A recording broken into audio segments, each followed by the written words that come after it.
திமுக அரசை கடுமையாக சாடிய எடப்பாடி பழனிசாமி கடந்த அதிமுக ஆட்சியில் கொண்டுவரப்பட்டு தற்போது முடக்கி வைக்கப்பட்டுள்ள மக்கள் நலத்திட்டங்கள் அனைத்தும் மீண்டும் அதிமுக ஆட்சி மலர்ந்தவுடன் நிறைவேற்றப்படும் என உறுதியளித்தார். ராமநாதபுரம் மாவட்டம் பரமக்குடியில் தேசிய ஜனநாயக கூட்டணி வேட்பாளர்களுக்கு ஆதரவாக அக்கட்சியின் பொதுச் செயலாளர் எடப்பாடி பழனிசாமி தீவிர வாக்கு சேகரிப்பில் ஈடுபட்டார்.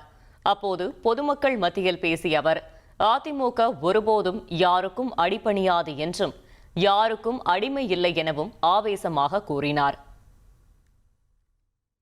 ஸ்டாலின் அவர்களே, எந்தெந்த திட்டத்தை முடக்கிறீர்களோ அந்த திட்டமெல்லாம் மக்கள் அதனோடு மீண்டும் அதிமுக ஆட்சி அமையும். திட்டம் தொடரும். எந்த கொம்பனாலும் காவிரி குண்டாறு வைகை திட்டத்தை நிறுத்த முடியாது. மக்கள் துணையோடு அதை நிறைவேற்றிய தீர்வேன். அதிமுக யாருக்கு அடிமை இல்ல. அது தலைவர் காலத்திலும் சரி, அம்மா காலத்திலும் சரி, அம்மா மறைவுக்கு பிறகும் சரி, அதிமுக தொண்டலிருந்து நிர்வாகிகள் இருந்து தலைமைகள் நிர்வாகிகள் மடியிலே கனமில்லை, வழியிலே பயமில்லை. ஸ்டாலின் அவர்களே,